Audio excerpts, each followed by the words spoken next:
Imagine standing on the banks of the Ganges, watching the river flow endlessly, carrying with it leaves, flowers, and fragments of stories from distant mountains. You dip your hands into the water, and for a moment, you believe you hold the river itself, but the water slips through your fingers, untouched, unchanged. Your thoughts are much like this river. They flow through you, shaped by unseen currents, carrying whispers of influences you may never fully recognize. The unsettling truth is this: many of the thoughts you call your own were never truly yours to begin with. From the moment we wake, to the hum of a smartphone notification, to the last flicker of consciousness before sleep, our minds are bombarded by invisible forces, cultural narratives, advertisements, social expectations, even the subtle vibrations of collective fear and desire. In India, where ancient wisdom speaks of Maya, the grand illusion, we are uniquely positioned to question: who is the thinker behind our thoughts? Are we the silent observers, or are we merely echoing the voices of others? Parents, politicians, algorithms, or centuries of unexamined tradition. This is not a call to fear, but to awaken. Just as a fisherman learns to read the tides, we too can learn to discern the origins of our mental chatter. The realization that our thoughts are not entirely our own is not a prison sentence, but a key to unlocking deeper awareness, to stepping out of the shadows of borrowed beliefs and into the light of conscious choice. Think of the peacock, its feathers, a radiant display of blues and greens. Yet, those colors are not its own, but reflections of light. Similarly, our minds are mirrors, catching and reflecting fragments of the world around us. The question is, do we control the mirror, or does the mirror control us? If the mind is a vast, uncharted cosmos, then thoughts are its shooting stars, fleeting, luminous, and often mistaken for something they are not. We assume that every idea, every impulse, and every whisper of doubt originates from within us. But just as the moon's pull governs the tides, unseen forces shape the contours of our thinking. To understand who or what is truly controlling our thoughts, we must first recognize the silent puppeteers behind the curtain. The cultural currents.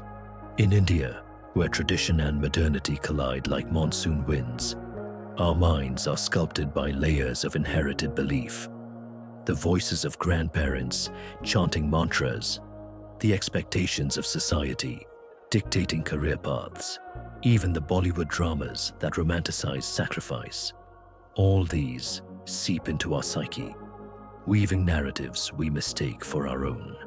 A young woman hesitates to pursue her passion because log kya kahenge? What will people say? Not realizing that this fear is not hers. It is a ghost of collective conditioning. The digital puppeteer. Then there is the algorithm, the modern-day asura, demon of distraction, feeding us tailored thoughts disguised as free will. Scroll through your phone, and suddenly you're bombarded with ads for things you never knew you needed. Political opinions, fashion trends, even emotions are amplified by echo chambers, turning our minds into battlegrounds for attention.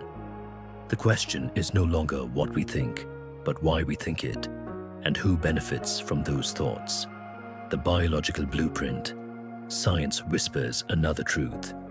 Our brains are wired by evolution to prioritize survival, not truth. Fear spreads faster than reason because millennia ago, those who assumed rustling leaves were a tiger lived longer. Today, this same wiring makes us vulnerable to sensational news, conspiracy theories, and anxiety loops. The thought that keeps you awake at night, it may just be an ancient alarm system misfiring in a world it wasn't built for. the spiritual lens, ancient yogis spoke of chitta vrittis, the whirlpools of the mind, and taught that liberation comes not from controlling thoughts, but from realizing you are not them. Just as clouds pass through the sky without altering its nature, thoughts drift through awareness without defining it. The Upanishads declare, "You are the witness, not the thought."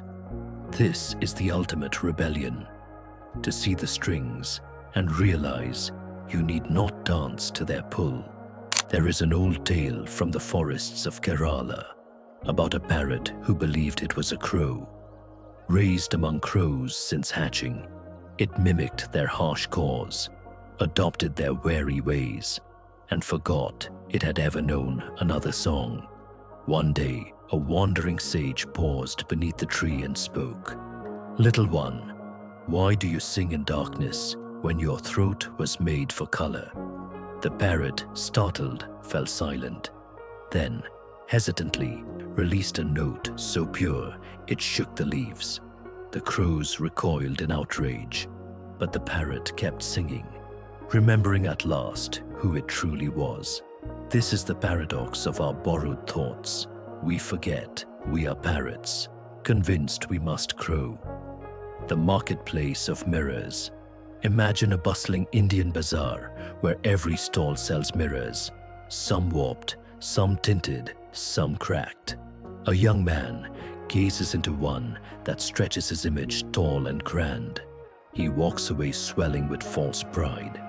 A woman peers into another that shrinks her reflection to insignificance.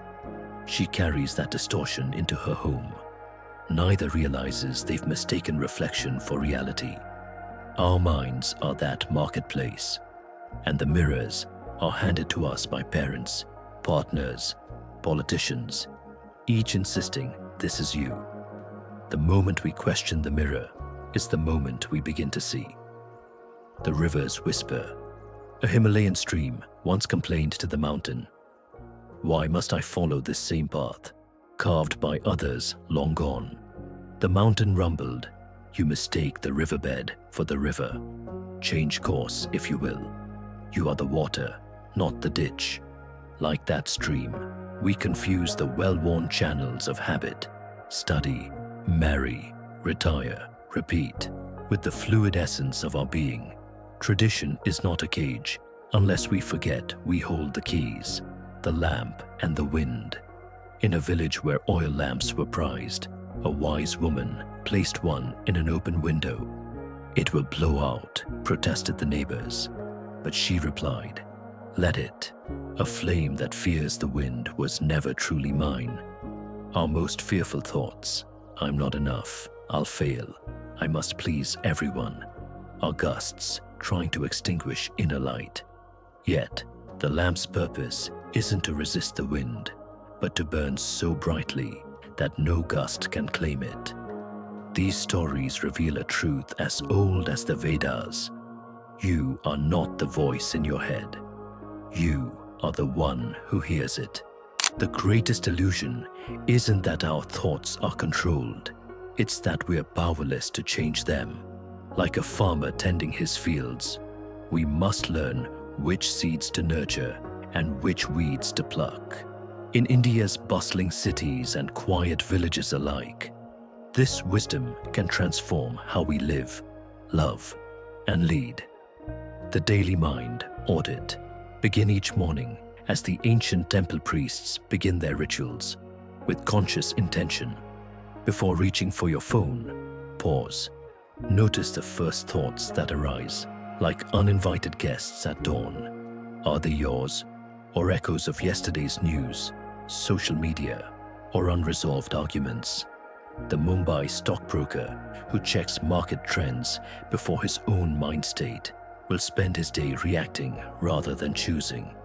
Create a buffer zone of silence, even just 5 minutes, where you reclaim sovereignty over your mental space.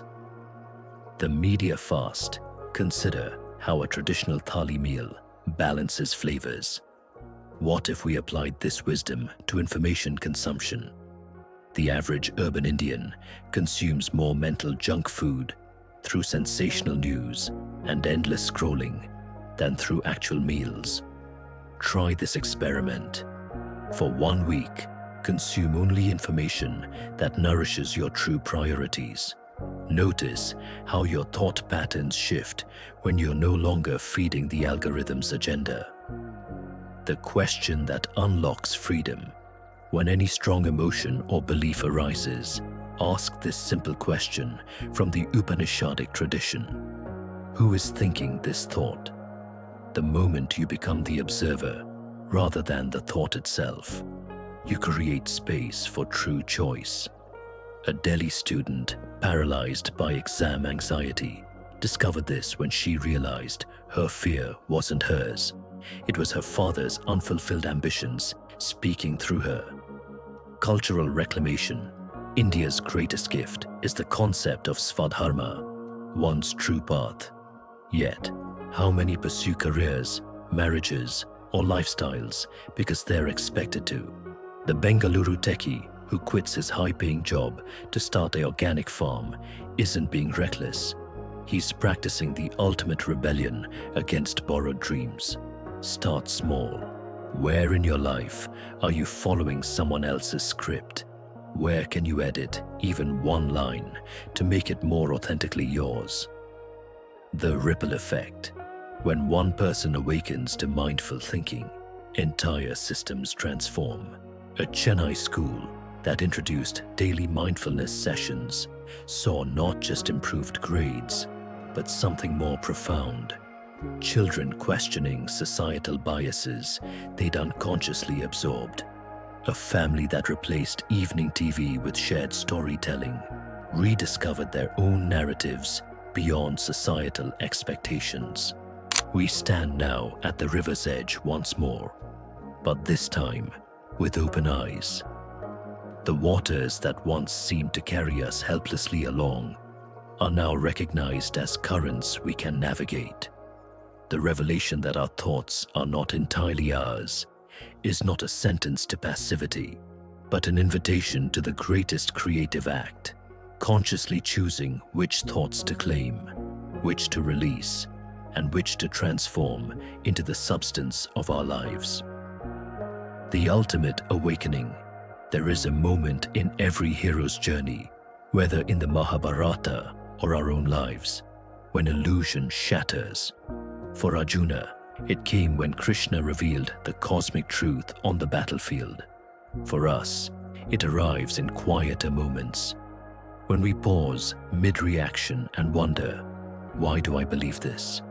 When we catch ourselves repeating opinions we've never questioned, when the weight of should lifts suddenly, and we remember who we were before the world told us who to be.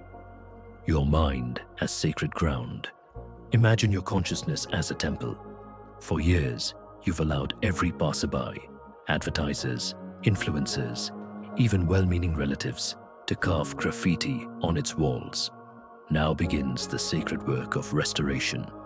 Each act of mindful awareness is a brush stroke removing old marks.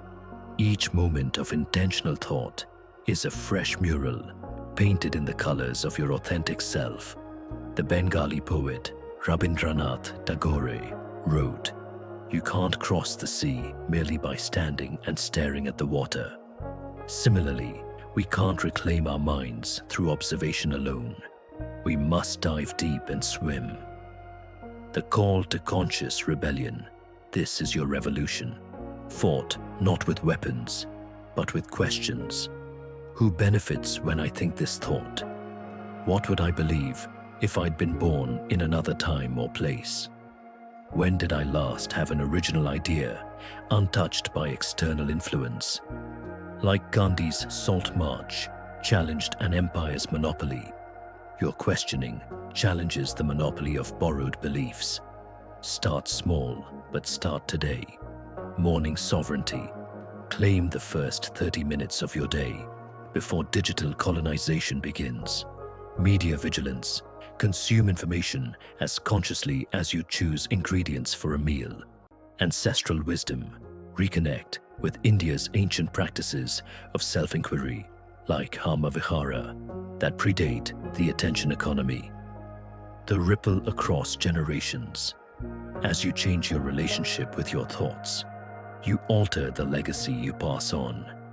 Children who see you pause before reacting learn emotional sovereignty. Colleagues who witness your nonconformity feel permission to question their own scripts. In a nation where collective thinking often overrides individual truth, your awakening creates space for others to breathe. The cosmic joke is this: the thoughts you feared weren't yours, were never meant to define you. They were just clouds passing through the sky of your awareness. You are not the clouds. You are not even the sky. You are the boundless space that holds it all. Like this insight, share it with someone still trapped in borrowed thoughts. Subscribe to more journeys inward, because the greatest adventures happen within. Your mind is a universe. Begin exploring